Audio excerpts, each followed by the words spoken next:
just the next one and the next one. Can you imagine spending almost a decade of your life searching for truth and not even considering that Jesus could be it? Just like this endless hamster wheel of striving where you never actually truly arrive anywhere. That was my life for a very long time. I fell really pretty deep into spirituality and the New Age movement, but as I kind of went deeper into those beliefs, the wheels really started to fall off. My husband and I started attending Austin Ridge. Jesus really, over the last several years, has transformed my heart. I'm not the same person that I was even a few years ago. He truly has saved me, and I fully believe that. What turned my walk to a complete 180 surrender to Christ was that in my most vile, most greedy, most selfish, most lustful state, God still loved me enough to come and encounter me and meet me with open arms and die on that cross for me. And I was just like, God, whatever you want me to do, I'll do it for your kingdom.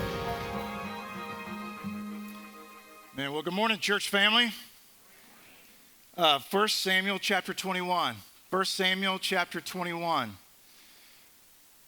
Several years ago, I was spending some time with a young church planter. He's about 30 years old, felt called of God to plant a church somewhere in the Austin area. And I can't remember where we were going, but we were in the car together, and he was driving, and he was just talking about what he was excited about planting a new ministry, planting a new church. And he says, man, it was so cool to see God do this, and I think that we can do this, and I can do this, and he couldn't keep it. He was so effervescent about all of his vision and ambition. And finally, he turns to me and he says, does this come off, what I'm talking about, Greg, does it come off as confidence or cockiness? He says, is there anything wrong with my ambition for the Lord? And my response to him was simply to say, it all depends.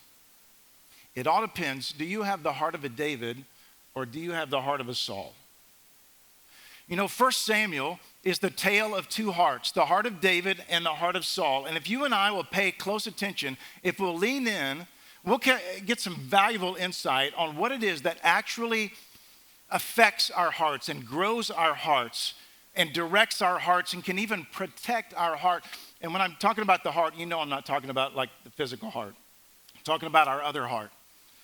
That part of us that philosophers and poets and preachers often refer to. Like it's that part of us, men, that got crushed in the 10th grade when what's-her-face told us she just wants to be friends. That heart. It's that part of us parents that swells with pride when one of our kids does something really hard, but really, really good. It's also that part of us that gets angry or gets depressed or gets anxious when life doesn't turn out the way that we think that it should. It's that particular heart. It's that mysterious and conflicting epicenter of us that King Solomon referred to when he was writing one of the Proverbs and says, pay attention to your heart. Guard your heart because out of it flow the very issues of life. And when you compare the heart of David and the heart of Saul, first of all, you got to admit, these guys were equally human. These two men were equally flawed. They were exactly like us. But let me tell you where their hearts contrasted. When David messed up, and he often messed up, when David messed up and when he was confronted, when he was reproved either by the Spirit of God or by a godly friend, when he was confronted, he was quick to repent. He would own it and repent. Saul, on the other hand, he would double down, he would dig his heels in, he would make excuses. David, even as a young man, his prayer life, his devotional life was real. It wasn't perfect, but it was real, it was authentic. Saul's was cosmetic. It was all on the outside, nothing really on the inner person. It was consumeristic. He would follow God up to a certain point until it was no longer convenient to him, and then he would stop. And you can see the trajectory of these two hearts when these two men, Saul as a full-grown man and David as a young man, when they first met. You remember, as a young shepherd boy, David kills the giant Goliath in front of tens of thousands of seasoned warriors and is all of a sudden catapulted into the limelight of fame. And then there's certain things that happen to David and surround him because of that one occurrence. For instance, Saul immediately puts him in a high position in his military, and so he's got that going for him. He's got that support in his life. He now has responsibility and authority over people, so he's got that support in his life. Saul gives him one of his daughters to marry, so he marries into the royal family, so he's got that support going for him. David also has the best spiritual mentor you can have. Samuel the prophet, the one who years before had anointed him and said, you're going to be the future king. You are God's chosen one to lead his people. Just stay on course. So he had the best spiritual mentor he could have. He had that support going for him. He also had the very best friend in Jonathan, the king's son, the rightful heir to the throne, who actually pledged himself to David before he was the king. Even though blood is thicker than water, Jonathan, as a young man, knew righteousness trumps power and position. And he knew that there was a rightness to David's spirit and David's heart. And he pledged himself to that. And then there was also all of the people, all the admiration. They just the whole public square was full of memes and songs about King David. His fame just kept on getting bigger and bigger and bigger and bigger. And Saul could no longer take it. Saul's ego was so big and his character was so small, he couldn't share credit. He couldn't share the billboard. He couldn't share glory. He didn't want to give up his position. He couldn't let go of his power. And so he's like, I've got to take out the threat. I've got to take out David. And so we've been day tripping through 1 Samuel, talking about how David is fleeing for his life from Saul. And Saul is hell-bent on taking out David, on anybody that is sympathetic towards David or is an ally of David. And so for the remainder of this book, for the rest of 1 Samuel, Saul is the hunter and David is the hunted. And so we look now in chapter 21 of 1 Samuel. And we've been witness to over the past several weeks of David actually going from zero to hero. And now we're going to see something that looks tragic. We're going to see him go from hero to zero, but even worse than that, to kind of sub-zero. Things are going to fall apart, and they fall apart fast. So in verse number 1, it says, then David came to Nob, the city of Nob, to Ahimelech the priest. And so Nob was actually the city of priests at that given time. It's where the tabernacle, the mobile temple of God was. It's where annual sacrifices were made and rituals were performed. And so David is going to go to this safe haven, this safe place, he thinks. And he goes to Ahimelech the priest. And Ahimelech came out to meet David, trembling, and said to him, why are you alone and no one with you?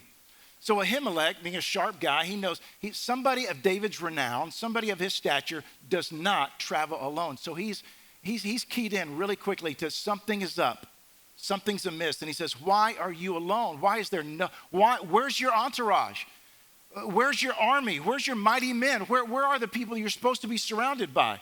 He knows that something's wrong. And here's David's response. And David said to Ahimelech the priest, the king has charged me with a matter and said to me, let no one know anything of the matter about which I send you and to which I have charged you. I have made an appointment with the young men for such and such a place. Now look up here. That's not true. David just lied through his teeth to the face of his priest and his friend Ahimelech.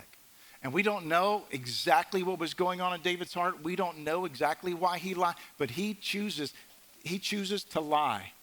And he goes on in verse number 3. He says, now then, continuing to speak to Ahimelech, now then, what do you have on hand?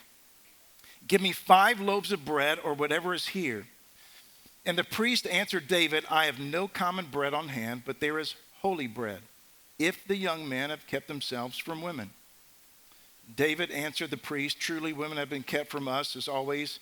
When I go on expedition, the vessels of the young men are holy, even when it is an ordinary journey. How much more today, where their vessels will their vessels be holy? Again, he continues the ruse. He just doubles down on the lie. And so the priest gave him the holy bread, for there was no bread there but the bread of the presence, which is removed from before the Lord to be replaced by hot bread on the day that it's taken away. Now, I know that can be very confusing, and it's like, what bread? What does this have to do with anything, and hot bread and all that kind of stuff? Let me see if I can.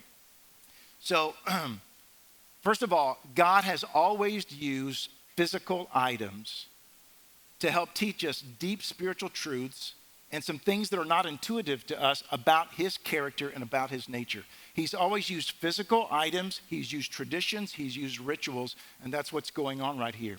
So when the tabernacle is set up, briefly, what would happen is that every Sabbath day, the priests that worked in the tabernacle, the mobile temple, they would bake bread, and it was a special kind of bread. The ingredients are listed in the Old Testament, and it's particularly important to point out the fact that there are some ingredients that are left out of this holy bread. I'll explain that in just a second. So they would bake this bread. They would bake 12 loaves, one representing each of the 12 tribes of Israel. And on the Sabbath day, they would take out the bread and they would put it on one of the pieces of furniture in the holy place in the temple. They would put it in 2 stacks, 6 to a stack. And then they would sit there all week long, and then at the end, right before the Sabbath, before the hot bread, new bread was brought out, the priests would gather around, and they would face each other. They would face to face with each other, and they would eat this holy bread before the Lord. And so there's a whole lot going on here. But the bread itself and the way that it was made, with some ingredients left out, because it was unique, it was special, it was different bread, it was holy. It was representative of God's nature and God's character, representative of the Lord. Also, bread was a means of real substance for people. You can live off of this bread. This is why Jesus in the New Testament said, I am the bread of life. I am what you need for life. It was also called the bread of the presence because it was supposed to be eaten there with other people. It was an opportunity for fellowship and to be with the Lord. And so the bread there was never supposed to be a naked table. There was always bread on there. And it was signifying the Lord is present with you always. He is never not with you. And it also signified fellowship and real-time fellowship. And so there's a whole lot going on here. So David's asking for bread. And it's kind of a weird deal that there is no regular, common kind of, Wonder Bread anywhere in town. And he says the only bread around is this. I think this is the Lord that is actually speaking to David.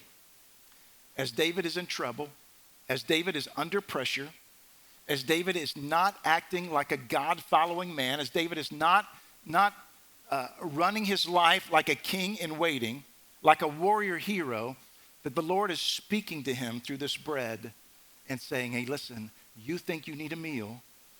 You remember, I am your sustenance. I am who you need. Always have, always will.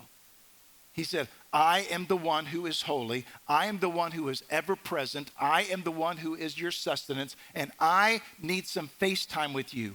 I need some fellowship with you. David, you can't run off of your past experience and your past victories.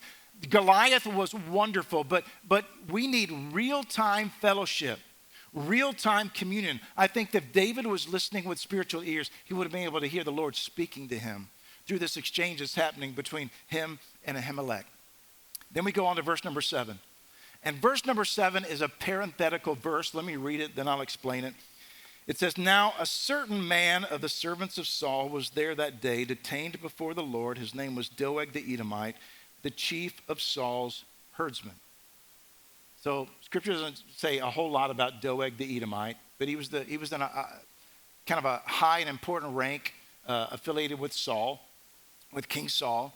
But listen, this is basically like I said, a parenthetical sentence in the middle. It's a contextual sentence that sets up something that's going to happen later on in the narrative. And so if this were a Western movie, this would be the episode that said, meanwhile, back at the ranch, okay, that kind of a setup. Verse number 8, it says, and David said to Ahimelech, they're still talking, he says, then Have you not here a spear or a sword at hand? For I brought neither my sword nor my weapons with me, because the king's business required haste. He continues to lie. He continues to operate in this manner. And the priest said, the sword of Goliath the Philistine, whom you struck down in the valley of Elah, behold, it is here, wrapped in a cloth behind the ephod. If you will take that, take it, for there is none but that here. And David said, there's none like that. Give it to me. So David's, again, he says, I need food and I need protection. I need food and I need a weapon. It's interesting again.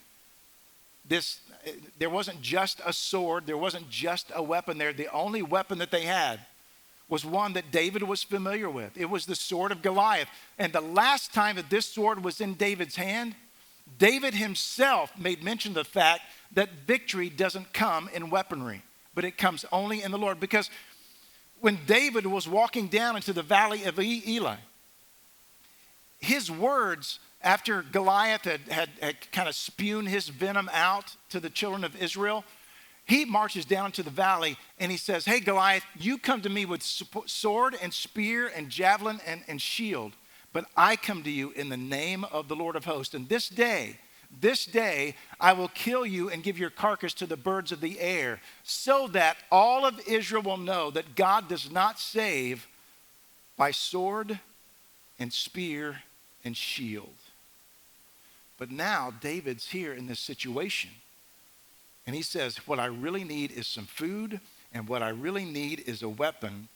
And again, if he had his heart right with God, if he had spiritual ears to hear, he would hear God saying, no, that's what you think you need, but what you really need is me.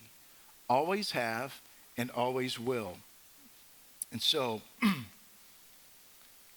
verse number 10, he leaves the city of Nob. He leaves Ahimelech. He continues. He's on the run. And verse number 10 says, and David rose and fled that day from Saul and went to Achish, the king of Gath. Now, have no idea what's going through his head. Don't know why you would want to go to the city of Gath. Gath is the Washington, D.C. It's the headquarters of the Philistine armies, the arch nemesis of the children and the armies of Israel. I guess my only hunch is that maybe he goes there because he thinks that's the only place Saul will not think to look.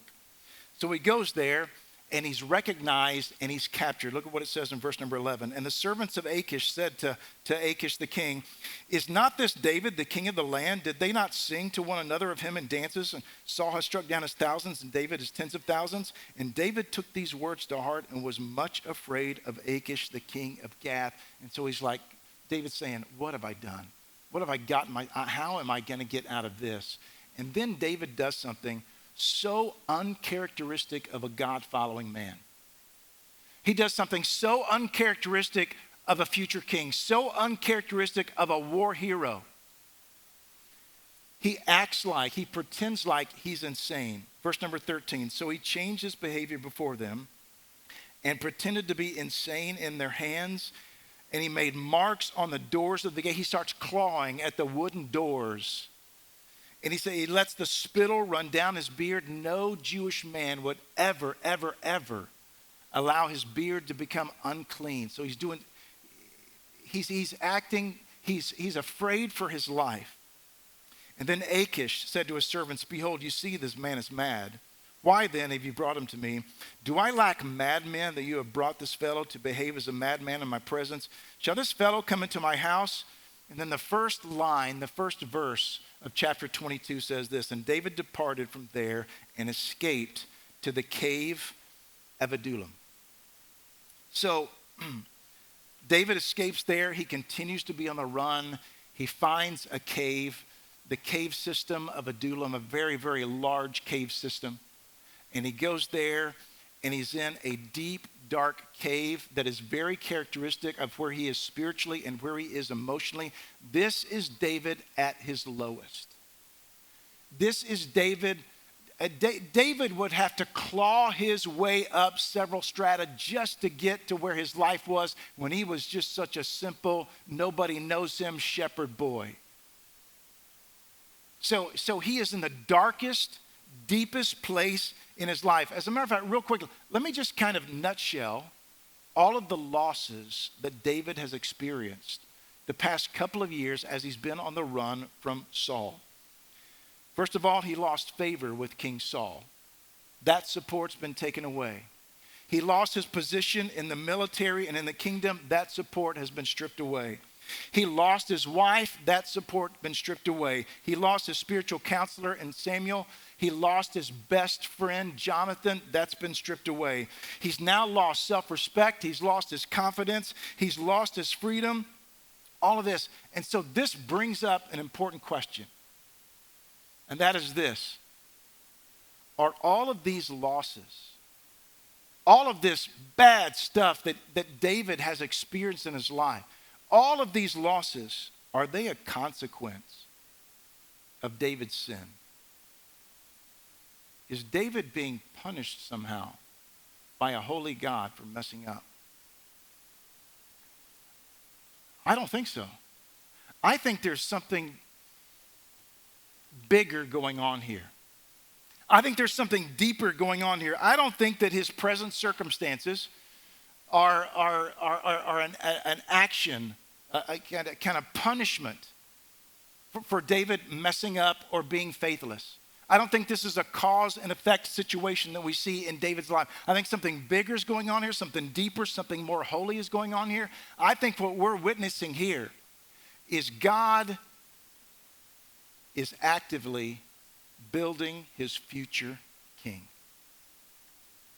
And part of God building David into the future king that he will be involves stripping David of everything else that he could possibly lean on or ever put his trust in.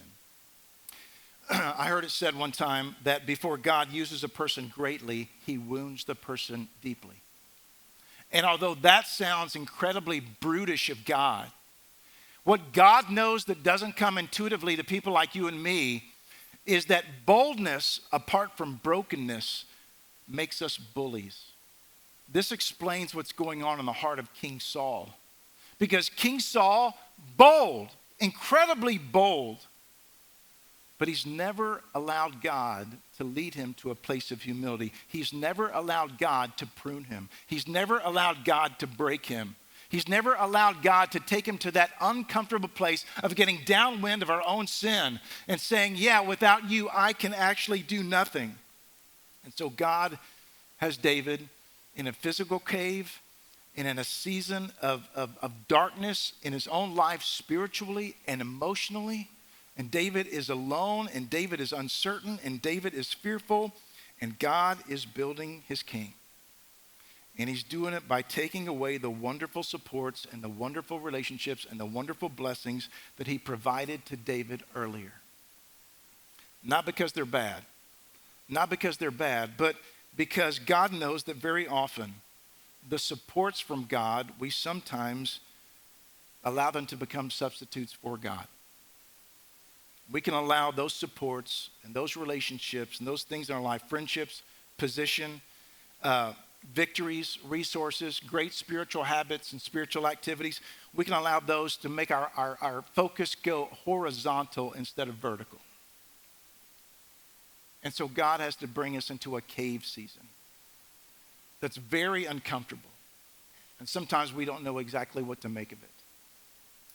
Several years ago, probably 20 or more years ago, I went through a cave season in my life. One of the many cave seasons in my life. My father had just passed away, and that was it didn't register at the time that it was a loss. It was a bigger thing in my life than I gave it credit for, but that had just happened. Soon after that, my closest friend took another job and was absent from my life. I mean, we had spent almost every day together, and I didn't realize at the time that I gained so much support and strength from that relationship, and now that support was gone.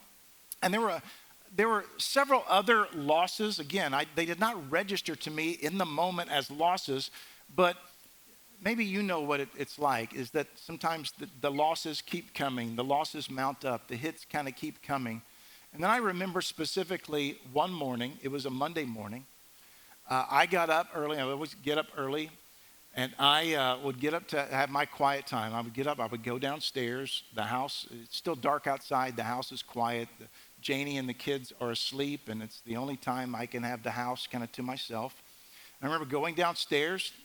I'd make some coffee, and I'd get my Bible, and I'd get my prayer journal, because those are the three things that you must have to have a great relationship with the Lord.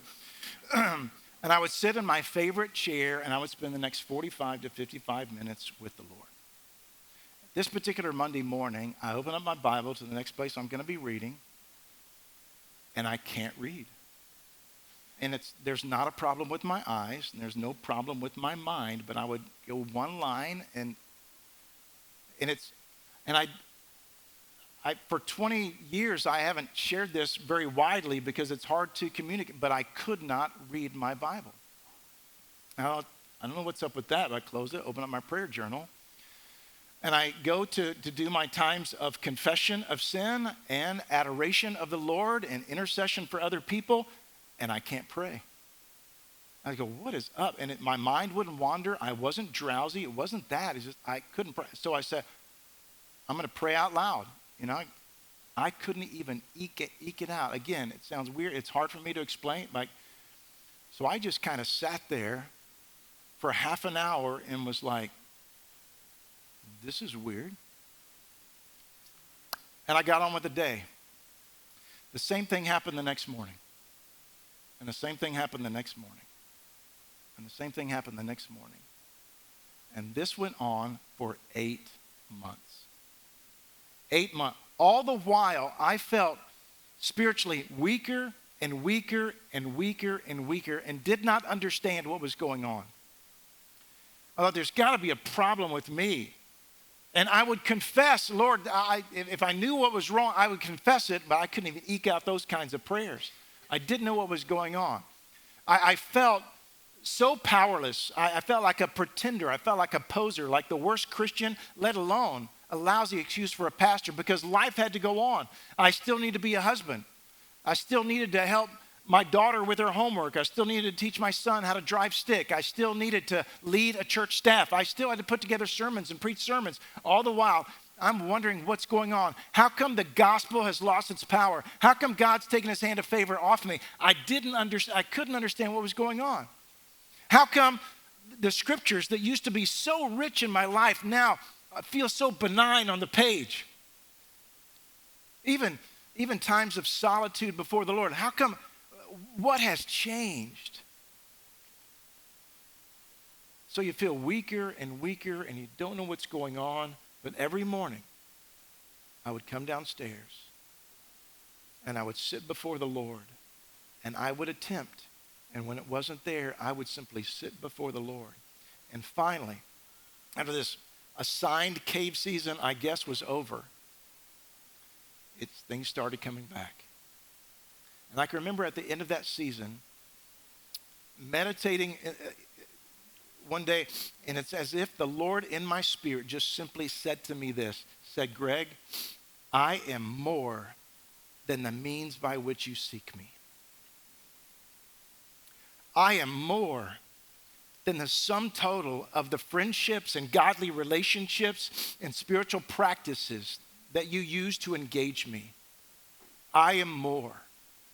And if the stars fall from heaven, Greg, and all you have is me, I'm enough. And I want you to know that. God was getting me ready for the next season of ministry. I didn't realize it at the time, but there were some things he needed to root out of my life. There was a way that I needed to experience him that I'd never experienced him before. And so, listen, some of you may be in a cave season right now. After the first service, I had several people come up to me and say, that explains what happened to me a couple of years ago. I had one lady, just a seasoned saint. She just came up to me and she just looked at me and she said, caves. That's all she said. It's like, you get it. And there's some of you here, you get it. You get it because you've been through them before. And you know you don't go looking for caves. And you would never wish a cave on yourself. But when God takes you through the fruit that comes out on the other side, after the solitude, after the weakness, after the second guessing yourself, after the pruning, oh, we're different. We're different. We experience God differently. But some of you may be in a cave scene right now and you're misinterpreting it. You don't know what is going on. And I'm saying, don't bail. Don't bail. Allow the Lord to use that cave and that cave season in your life for his good purposes. Don't stop the story too soon, because if you're in a cave like David, you have a choice to make. Are you going to choose to go ahead and let go of the things that that it feels like he's stripping from your life for no good reason, as unfair as it feels, simply so that you can simply know him and him alone? One of my favorite pastors, A.W. Tozer, he wrote this in his journal one time. This is a prayer of A.W. Tozer's. He wrote this almost 100 years ago. He said, "Father, I want to know thee, but my coward heart fears to give up its toys. I cannot part with them without inward bleeding, and I do not try to hide from thee the terror of the parting. I come trembling, but I do come. Please root from my heart all those things which I have cherished so long, which have become a very part of my living self, so that thou mayest enter and dwell there without a rival. Then shalt thou make the place of thy feet glorious. Then shall my heart have no need of the sun to shine in it. For thyself will be the light of it, and there shall be no night there."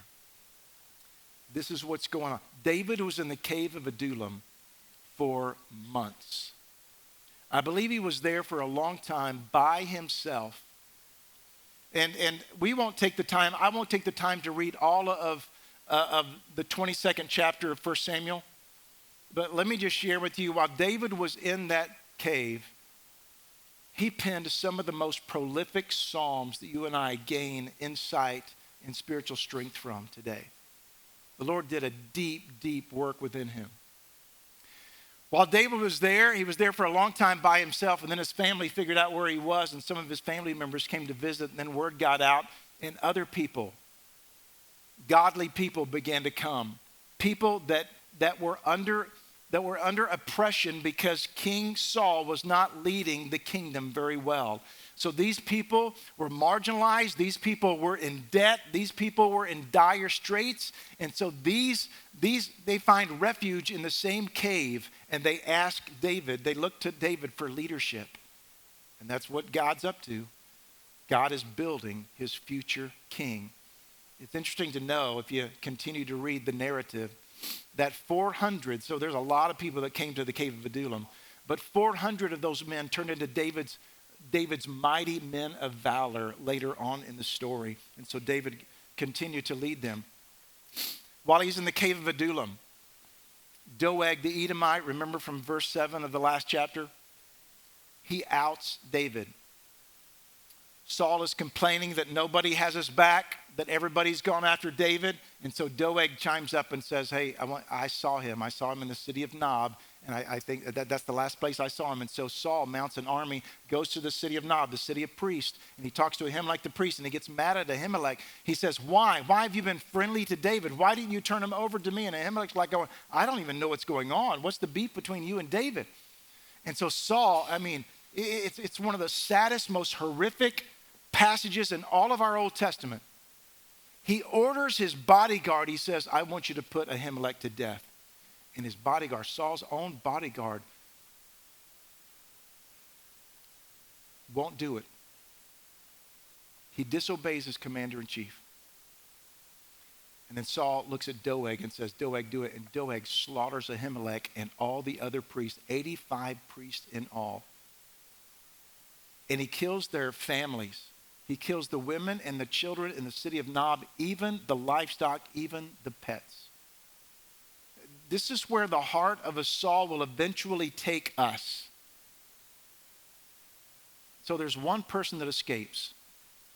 One priest in training that escapes. And he finally goes to the cave of Adullam, and he finds David. And he tells David everything that happens.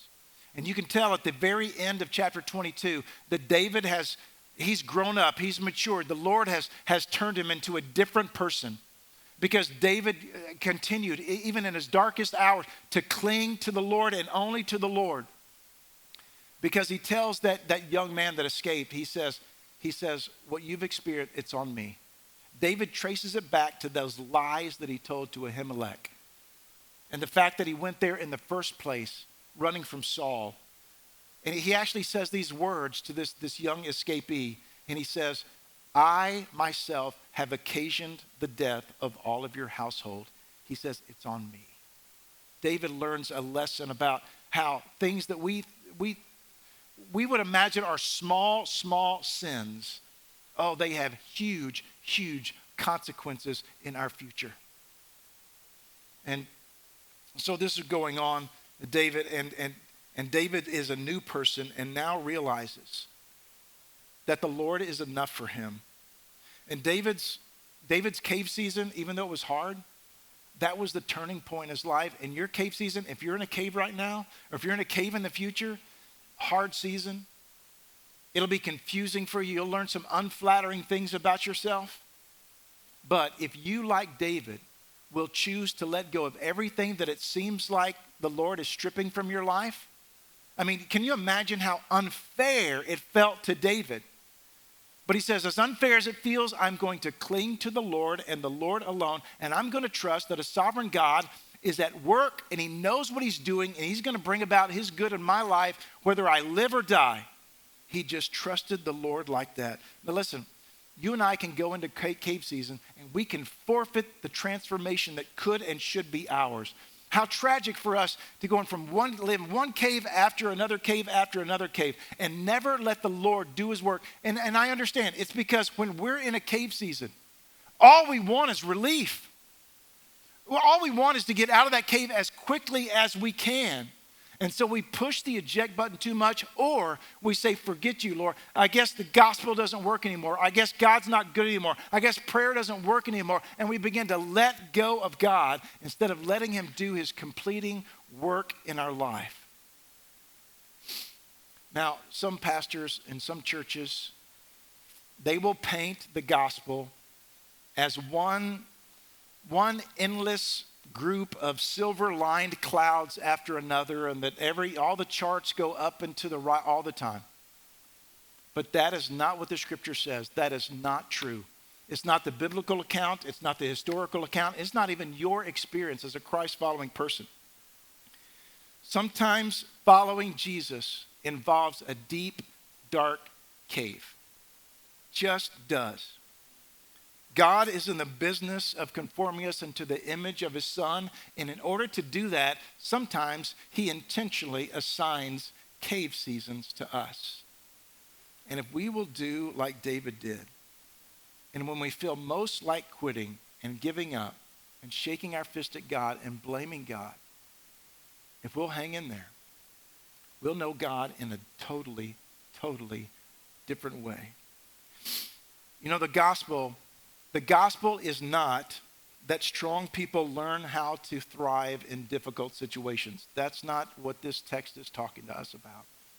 The gospel is that there is a king, capital K king, that left heaven and came to earth and lived the righteous life that you and I never can to fulfill the righteous requirements of his holy Father, and willingly laid his life down on a cross and was killed for our benefit and was placed into an actual cave, a sepulcher, a tomb hewn out of the side of a hill. And when entombed there for 3 days, he does battle with sin and with Satan and with death, and he wins. And 3 days later, he comes out victorious, and he comes out in the position as a king to offer us not a better place, not better circumstances, but offering us himself. We now have a king that welcomes frightened and hurting and broken people to himself in order to create us and recreate us into who he created us to be. So I want to ask you just to bow your heads for just a second. Just bow your heads. I'm going to continue, but I just want you to listen to my words. If you are in a cave season in your life, I don't know what kind of cave season it is. I don't know what kind of circumstances, but here's something that I do know is true about you, that right now you don't need critics. And right now you don't need a pep talk, a TED talk, or cheap talk. What you need is a refuge. You need a place to hide. You need a place to heal. And along with that, you need a present, caring, experienced cave-dwelling partner. And I want to encourage you to accept the same partner that King David had. It's the one that David called his shelter, his strength, his mighty rock, his fortress, his high tower. We know him today by a different name. We know him as Jesus. And he is available to any cave dwellers that will admit their need for him. And so, Father, we need you. And I pray especially for those that are going through confusing and hard and dark and deep circumstances in their life right now. I pray that you would give them the grace to cling to you, to interpret your actions through what they know is true about you, that you are all-knowing and all-powerful and ever-present, and you're good. And that you love them. And that you're going to bring about your goodness in their life. And I offer that up in the name of Jesus. Amen.